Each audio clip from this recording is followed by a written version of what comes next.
You mentioned the fact that you guys were running the 3 again.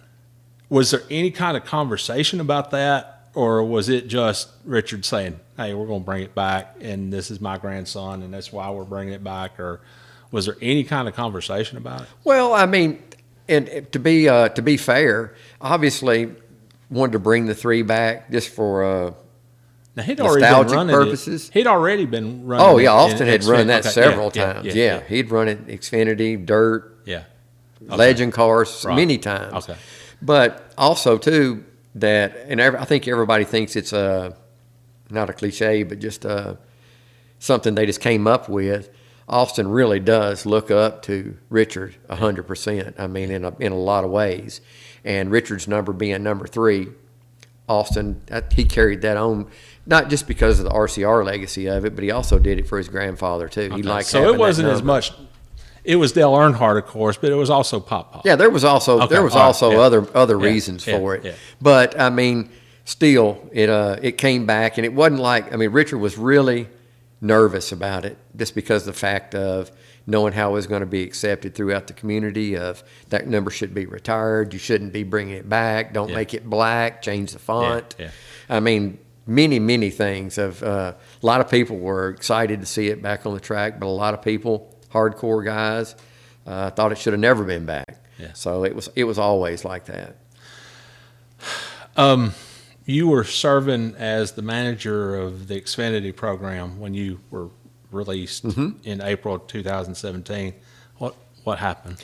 Well, towards the end of 2014, I'd been dealing with something for a long time, and I really didn't know what it was. I had a skin condition, and at the end of 2014, I was actually diagnosed with cancer, and it was I did not know. It was called CTCL, and it's called Cutaneous T-Cell Lymphoma, and it's a non-Hodgkin's kind of skin disease, and it would always happen in the wintertime. And I started dealing with it probably when I was at Bill Davis Racing. I was walking down pit road in Dover, and the back of my legs started burning tremendously, and I thought, man, I have got set in gas. I've done something. I don't know what I've done. And I went into the hauler and looked at the back of my legs, and they were just bright red, like somebody had burned me. And for 15 years, I didn't know what was wrong. Went to many different skin doctors. I went to this doctor. Everybody, I mean, I tell everybody all the time, I went from every kind of voodoo treatment to try to fix this, that it was psoriasis, that it was this, that, and the other, whether it's, I need to use Dove soap, I need to pee on my feet.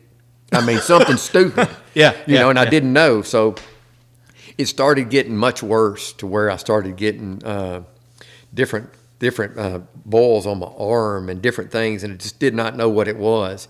And mentally, that was taking a toll on me to where I wasn't doing as much. The company was going in a different direction as far as trying to go more simulation-wise and everything else, in which, not that I was totally against that, because obviously there's its place for it, but my mind was somewhere else after this diagnosis. And so... Now, when were you diagnosed officially with... 17, I guess. Okay, all right. I don't know, maybe it wasn't then. Maybe it was before then. I can't remember the exact time. No, it wasn't 17. It was end of 14 or 15. Okay, all right. It's when I was officially diagnosed, because I actually went to a dermatologist in Concord. Had another friend said, man, you need to go see him. He's the best one in the world. Well, I walked in, and he looked at me and did some things. He actually thought that I had some form of leukemia. And he looked at it, and so he told my wife and I that he felt like I had cancer, but he wasn't 100% sure, and he wasn't going to say. So they did some biopsies, and so through the course of the next, it came back that it was positive, and it was, you see it on TV, this Roundup thing and all. It's that same form of that, but it's a much more rare version of it. Yeah, like 1,200 people a year get it over the world. Wow. And that's what I told my doctor, I said, couldn't I have hit the lottery, been the rare one that got that? But through the course of doing many treatments with him and everything else, he was just like, stress is a big component in this right here. So between that and just the direction that they were going there, and I just wasn't happy with that either, I think we just agreed to part ways. And so it wasn't necessarily you were released. Well, I mean, I was mutual? released from my position. Yes, Yeah, I okay. was. But I think a lot of it just had to do with probably going back to 13, the way that we were racing then. And I just could not see racing to where the people weren't in control. It was all being driven through simulation and everything else, because obviously there's an extreme place for simulation in the sport, but also there's a place for people. Yeah. And I think Stuart Haas has had a tremendous amount of success, along with Joe Gibbs, that they were able to find a way to incorporate the people in the sport and engineering. Yeah. And they've been able to marry those together. So I couldn't get my head wrapped around it right then, because my head was someplace else with this. And I tried to tell a couple people there what was going on, and sometimes racing's more important than other things that are going on. And that's kind of how that was. So I decided, I'm not even going to fight for this. What were your treatments like? Did you go through chemo, or what were your treatments Well, like? because this is so rare of what I had, or what I still have. It's so rare that nobody knew much about it at all. So I was a guinea pig for a lot of things. So we went through several things, whether it was, I remember in my arm a couple of times, I had to go and lay on the table there, and they shot me with shots in my arm, probably over 100. And I can remember looking up at the nurse, and the nurse saying, "I've never seen anybody this tough." And I said, they gave you 100 shots. Oh yeah, in my arm, and all in what was going on, just different type of treatments they were putting in it.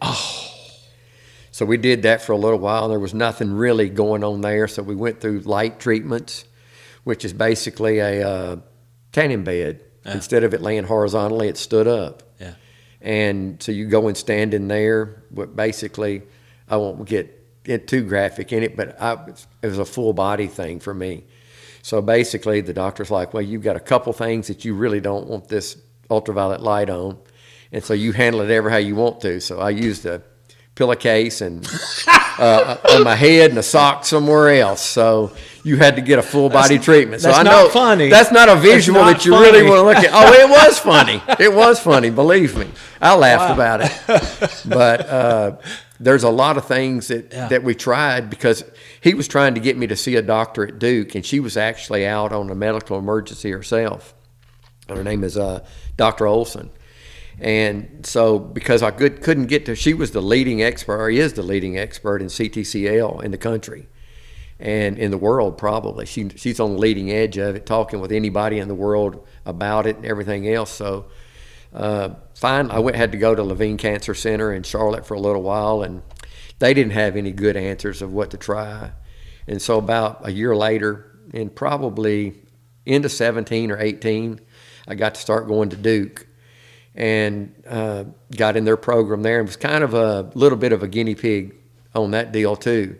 And so we tried some different things, and it went back to different kind of creams and ointments and all of this stuff, because it was a weird disease that in the wintertime it's worse when skin dries out and all. But she tried some different things with me. And it went back to some shots, and it was actually some stuff called interferon. I had to take them in my stomach 3 times a week, and I was having to do them to myself. My wife, she would be like, "How are you doing this?" So I was getting to where I was just doing it, done with it, and not thinking nothing about it. Well, after about a year of doing that, side effects of it wasn't real good. Started having headaches and stuff like that, and I was like, "We got to do something." She goes, "Look, we've played with this long enough. Said we want to try something different. We want to try radiation." So went to there. We had to come. It was actually pretty cool, because I got to be involved in some of the ways that we were going to do it, because they weren't sure how they were going to do it, because they again wanted to do full body radiation on me. So we came up with a way of actually using Lexan, just like we made our windshields with in race car. Laid it on the ground and made these casters to go on the bottom of the Lexan, and I would lay on that. We had to make this shield out of lead.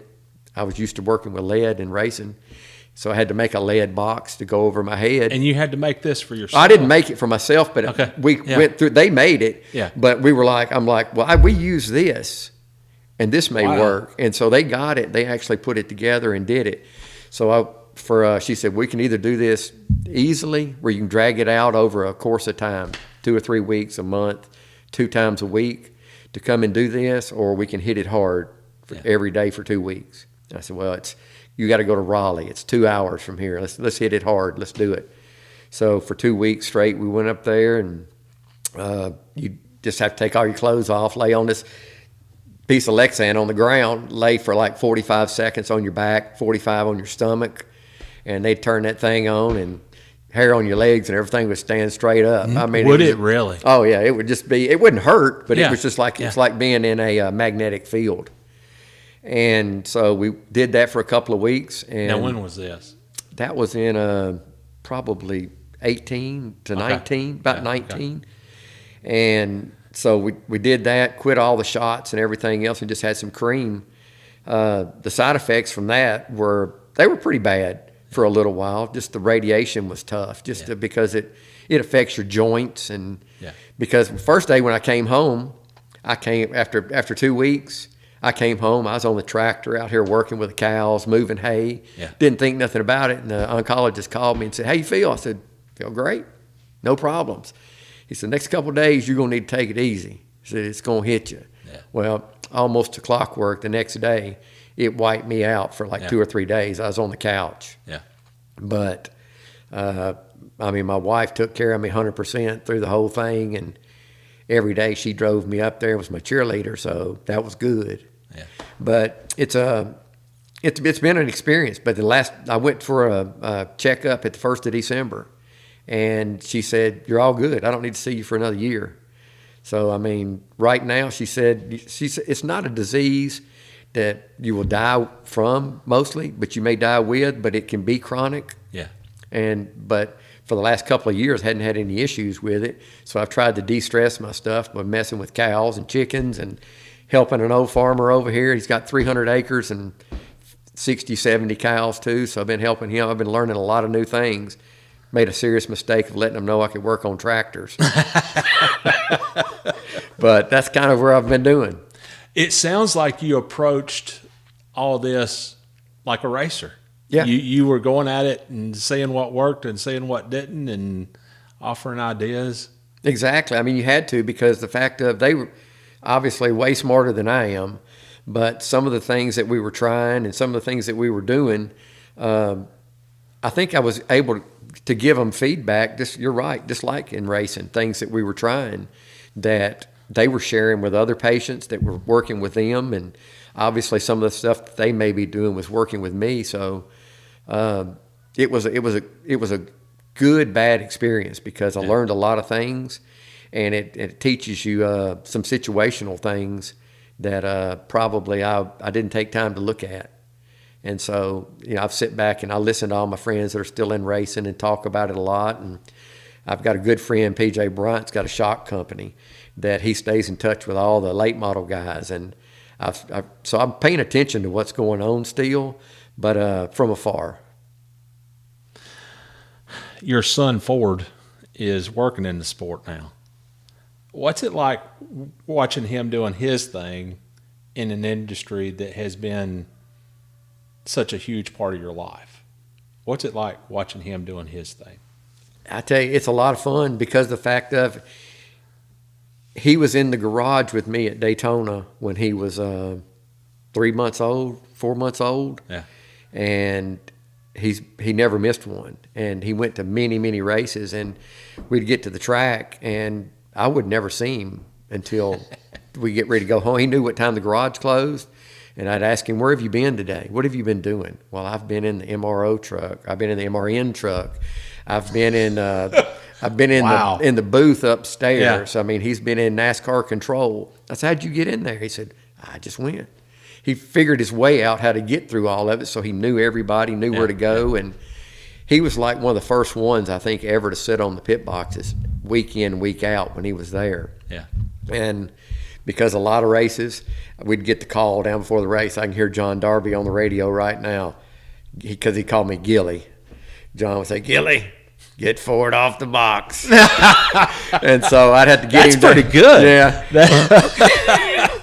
So I can hear it right now. So watching him go through that progression, knowing everybody in the garage and knowing the drivers, going to the drivers' meetings, being on the pit box. I've got a picture in my office of him when we were at Martinsville. That's a great picture for me. It's when we were with Clint with the direct TV car, and we're getting ready to come down pit road, and we hadn't even gotten on pit road good, and I'm getting ready to hit the mic to tell everybody what we're going to do, and he's over the back of me with two fingers up trying to tell me to take two tires. It's one of my favorite pictures. Wow. But between doing that, he got to where he was doing some spotting for a little while, and when he first started spotting, he was spotting for actually for Dave Blaney, I believe, when he was running for Tommy Baldwin, and they were in Richmond, and he wasn't but 15 or 16. And right as the race was getting ready to start, again, Darby realized, what's Ford doing up there spotting for somebody at this age? And so they took him off the spotting stand and had to put somebody else in, coming to the green flag. So he didn't have a spotter for a couple of laps. He had to wait. I think he was 15. He made him wait till he was 16. So he got to do some spotting for several different people, some ARCA teams, some Cup teams.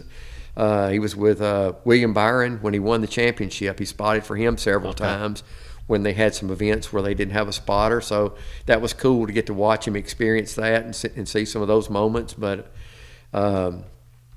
he got to do a lot of things with Tony Stewart on the morning drive on Sirius. He got to do things with David Poole. David Poole actually got him on that deal. Yeah, I am too. I am too. But David was a good mentor for him on getting him some things going on. And that was fun to watch. So then he wanted to go to school to be a broadcaster. I tried every way I could to get him into racing portion of it, but then I tried to just let him do what he wanted to do. But he liked the behind the scenes stuff. He liked watching what was going on. He liked just the atmosphere of that. So he went to school for being a broadcaster, and through that course of school, they taught him about editing and producing and everything else. So long story short, he's made his way into working at Fox Sports, and he's a digital content director now for them, putting their clips and pieces on YouTube. And really proud of him for doing that right there, because he's kind of taking the bull by the horns, and he's the only guy. Everybody else is in L.A., and he probably is the only one from his division that works here in Charlotte. Yeah. And so a lot of times after they finish doing Race Hub and everything else, there's nobody left in the building. He's there by himself. So he's a people person, so that doesn't really work real good with him. But he's been able to do that. He's parlayed that into doing his Monday night racing thing that I've got here. It's an iRacing deal he does on Monday night that I didn't really think much about it at first. But he would get me down and show. He's had a simulator for a long time. We built him one back in probably 2007. A couple of guys on the team, we built him one just for using on PlayStation. Well, it kind of moved into, we're going into the iRacing where the simulation was working. And he goes, "Come on, Dad, help me with this some." So I started working with him a little bit, and it was amazing how it correlated into real racing, because they've done such a tremendous job with iRacing as far as taking the technology of all the information from the wind tunnel or the chassis dynos, and they've been able to put all that together and just put it all together to where the cars see the wind just like they do at Daytona. And it's gone into a deal now to where this Monday night racing has turned into, Kyle Busch really likes being in it. And he's actually, Rowdy Energy Drinks is the sponsor for him now on his Monday night racing. But Dale Earnhardt Jr.'s been in it, and he's had all, because of his contacts of being in the garage. I guess that's where I go back. Yeah. He's actually had these guest announcers on there of Darrell Waltrip and Adam Alexander and Larry McReynolds, had Mario Andretti in there racing with him. Dale Jr.'s done with him, and I actually got to do a broadcast this year with Darrell on that deal, and we had a lot of fun. So it's been fun watching him go through that and just the transition of it, because he took a different route in the sport than I have and that I did. Yeah. And hopefully it'll turn out to be a good one for him. Last question. It's cool talking to you because you sound like you're content with your place in the sport and your legacy in the sport. Mm-hmm.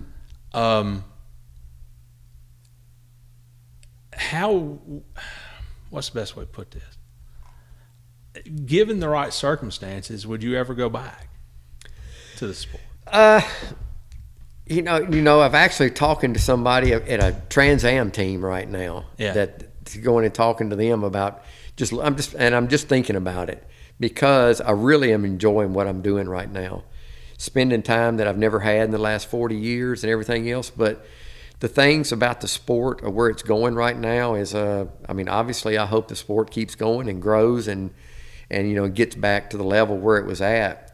But the things that I enjoyed about the sport the most, the personalities, the cat and mouse game of it, all of that stuff is kind of going to the wayside now. And that part I don't know if I could handle that not being there because now with all of the technology that they have and everything, by knowing what everybody else is doing and everything else, it takes a lot of the individualism out of the race. Yeah. Because even though you may be able to simulate what's going to happen during a pit stop when you pit, where you're going to come out, how much gas somebody else is using, how much gas you're using, how much, everything that's going on in the sport right now.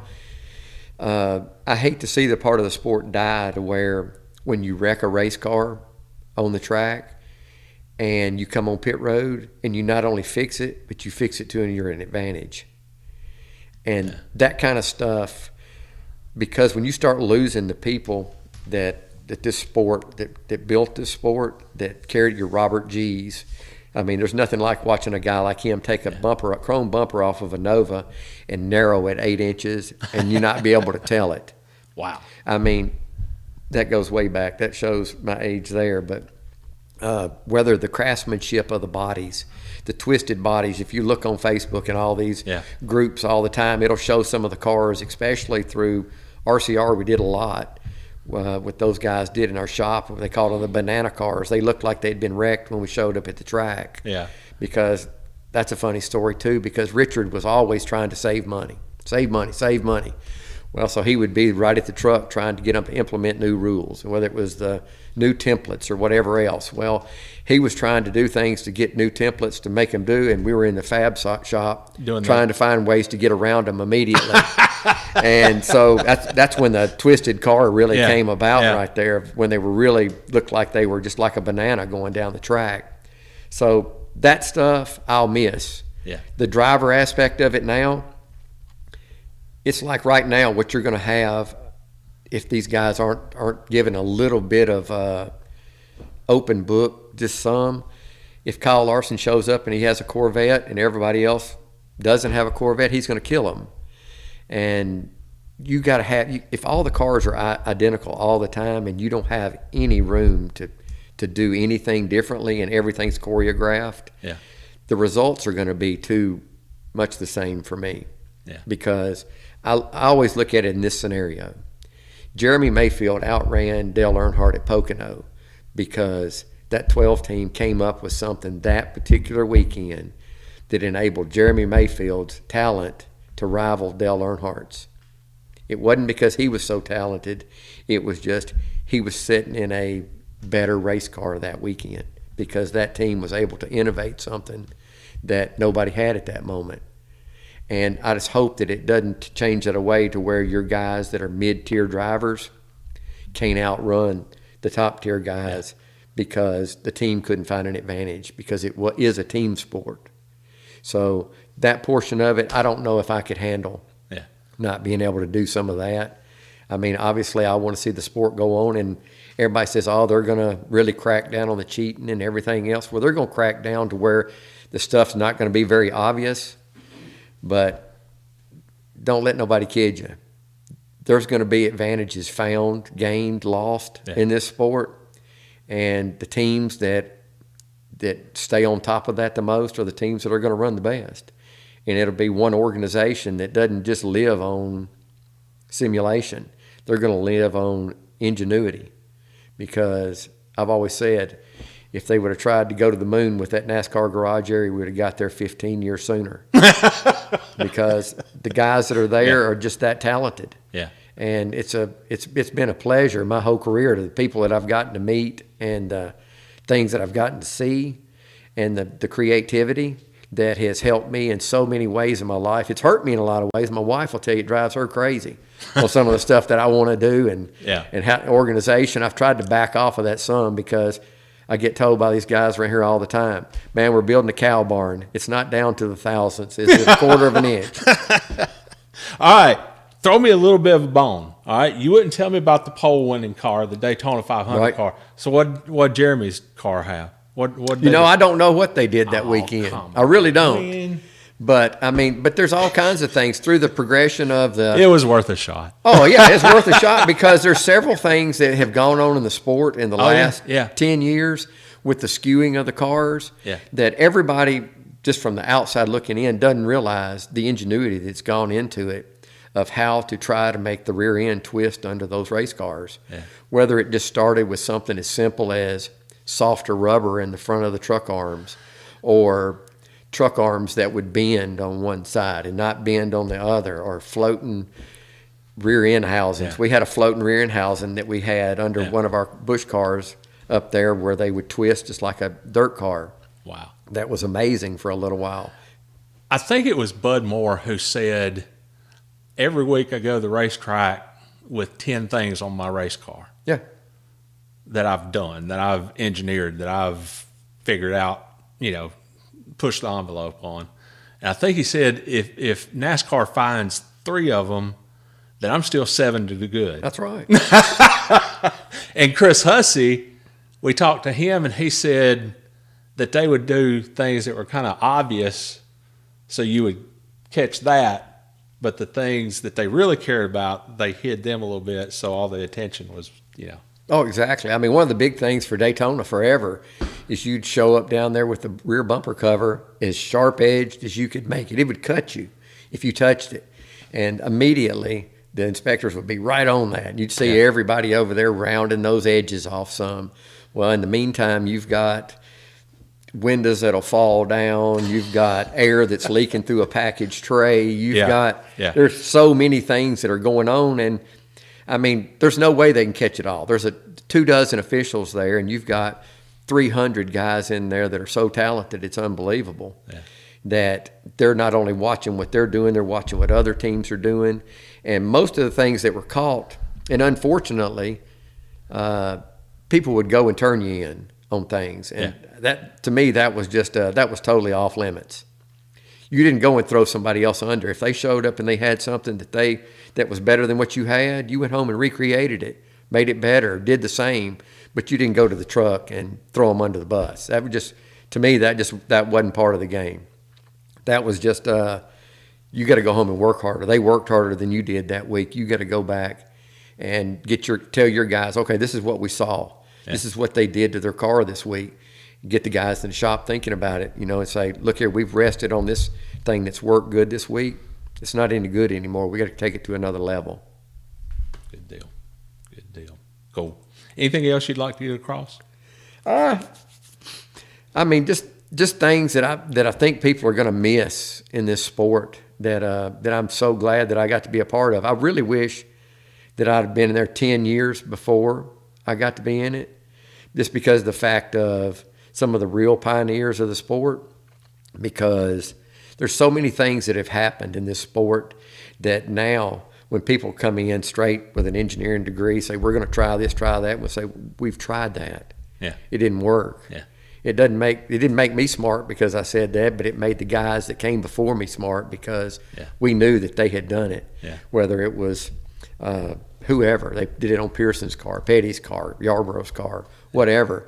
There's so many things that were done in this sport to be innovative that those gains really won't be found anymore through good old hard work. I mean, they'll be found through computer programs, things like that. They won't be found by trial and error. Yeah. And is that better? Yeah, of course it is. From a cost savings point, it probably is, because there's no telling how many, hundreds of thousands of dollars we just burned for no reason, which, looking back, I wish we had a lot of that back. But the fun of going through that was just something that nobody, I mean, it's even down to picking tires.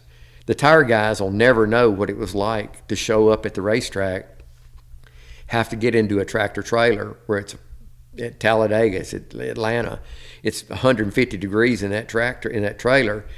Some people just pick tires. I had a guy, Mike Alexander, that taught me. I had to go through and dig tires for him. I had to look for the name of the guy that built those tires, because wow, every week he wanted that same tire on his car, because even though Goodyear takes such a bad rap all the time, we had a bad set of tires, we had this.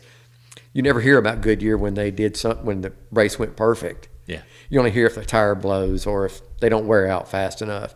Well, if you're fortunate enough to ever go to Goodyear and watch those guys build tires, back then it was a process of you pulling the rubber over the tire, and maybe this guy is very, he really pays attention to what he's doing when he does the overlap on the tires and pulls them tight, or one guy pulls them loose. So they were built by hand? Yeah, they go up there. Those guys would build them. Really? There's a lot of hand work up there. It was amazing to me to go watch it.